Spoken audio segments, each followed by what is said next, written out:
virtutidis. If any of you know any Latin, via, the way. Hoc virtutidis, genitive, of love. Pulcher is Latin for beauty.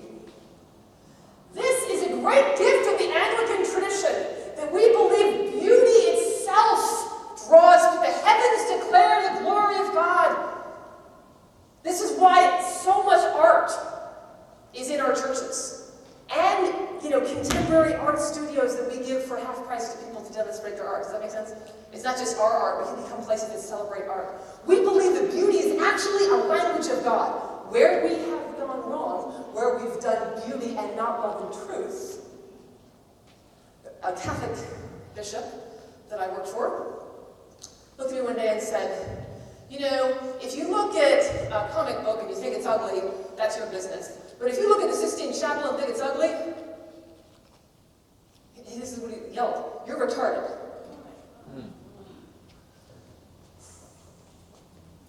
I know what he means. What he was saying, he was trained that certain things are objectively beautiful. Does that make sense? So his whole thing is he doesn't say it's like I draw a picture on my hand, it's going to be beautiful. He agrees, we can debate that. But he's like, the Sistine Chapel, if you think that's ugly, there's something wrong with you. That's where we disconnect the evangelism of beauty from love and truth. What we've got to learn to do is when you go to Navajo land and you walk in and you see crops that have dried and have been tied together in this incredible explosion of dried wheat that is covered with rose water because it's been anointed so many times and so many asperging of the people, and it is Mary, and the center of her body is this open bread basket. I can see someone saying, I think that's dried straw. You know what I'm saying? They don't think that's beautiful. They're not allowing themselves to see that something outside the Western artistic museum tradition is like an icon. I literally almost got on my knees when I saw this. A bread basket, made as a basket. The womb is a basket. I saw the craft.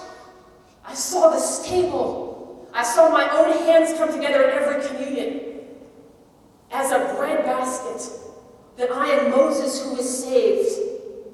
And when I put my hands out and float on those waters, looking for redemption and salvation, the life of God comes into my basket, my cradle, into me. And I realize I am the cradle. From this piece of native art.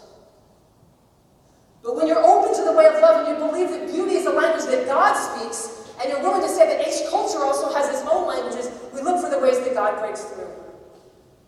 Now, I give you this framework here to simply say, if you're going to talk to your people about evangelism, be aware that these are different ways that the gospel moves to the world. And different personality types may respond to them in different ways. Someone who knits, they believe they are creating both beauty. It is a way of love. It's an act of love. How many hours goes into it? I was very sick for many years. I have Crohn's disease, but the terminal kind. So about 10 years of just really awful hospitalizations. And I actually have an ostomy bag right now. I try to normalize that. I don't have very many friends in my 40s. But my mom's in a retirement home, and whenever I want to talk about my bag, I just go visit Mom. People at the table. But I was taught that would be like a dirty thing you wouldn't want to say. But this is, I just told you I'm ADHD, I take medication, and I have the Ziploc bag. Because I want people to know you can be a priest and have a bag. You can be a Christian and evangelist and be a talker while you are constantly sort of managing an external digestive system. On a plane, flying here. All of a sudden the seatbelt lights goes on, and I'm like, it's complicated. But all those moments, I realize God has chosen this body, all of it, to do this work.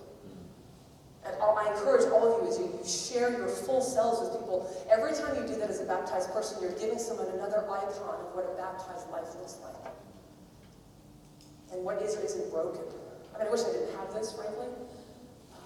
But I can't tell you the vulnerability that it has drawn an Irish Catholic from New York. I thought children came from the store until at least college. grew up in a family. I see these books now, like You, Your Body. What's it called, the ones you read to your kids? Like My Body, Your... I don't know. I look at them like my parents would burn those books. Like, I think I learned I had a body when I was like 12, maybe. So there is this way in which, as a sick person, I received so many gifts from people. The prayer shawls, the cards written by people who I know were shut-ins who just really don't go out very much at all, and long letters. I've been in a hospital for probably 4 straight months of my life when you add it up. One time I was in for 21 days, like just enough time to send out mail, get it back, and answer it. I have experienced evangelists who don't talk at all. And 10 years of it has broken my view of evangelism. I was believing it was extroversion. I did believe you could teach it. And I was probably in my mid-30s when I started writing and publishing that. But between now and then, I have almost died from this disease, which I've now been saved from at a price. And I have experienced the evangelism of the church. Not just some person who doesn't know God, who you don't know yet. I've experienced the evangelism. The church has treated me like a mission field in pain and isolation, and brought the gospel in every other way, and especially in COVID. I've had surgeries under COVID, no visitors, and people have found ways to get things to me that are the life and the light of Christ. So I know it's not extroversion, because my life has been saved by the evangelism of the Episcopal Church. Without talking. Times when I couldn't talk. All kinds of prednisone and other kinds of illnesses. Even me, the great talker, when my own voice was taken away. So I know you can do this. I can't believe I like the ghost of Christmas future. Like, I can walk now. I have all these pictures of me in wheelchairs. And I can talk again. And some people believe I'm making up for lost time. And they're right. But God, we don't have the theology that God did this to me to make me a better evangelist. But I'm a better evangelist because that happened to me. And I go into a room and I look to the people who I know are keeping alive people in hospital rooms right now while they're not talking in a workshop. Who are praying. As if it mattered and changes things, and it does. I want to put this picture of St. Patrick up. My name is Patricia, so this is my patronal saint. They thought I was a boy, by the way, so I'm supposed to be Patrick, but surprise. I was 11 pounds when I was born. That's why they thought I was a Patrick, by the way. But I want to give, despite all of the mythology, it's very hard to figure out the historicity of Patrick's life. But what we do know now, and I teach this in my evangelism course, is that one of the things Patrick did was when he first came to Ireland, he brought groups of people with him. Men, women, religious, not children, but couples. And what they would do is they would set up their communities next to Celtic tribes and try to share something. A river, like a dam, forest. They did not go into them and try to live in the city and convert people. They set up, and this is where I get, there's so much of it. Growing up Irish Catholic, I could just tell you things about Patrick that are bizarre, that I had aunts and uncles whisper to me like it was, like all the snakes leaving Ireland and stuff. I mean, so I'm not talking about any of that. What we have from the archaeology is they set up communities for decades near the communities, and they lived the Christian life. Right next to communities living something else. Sharing something.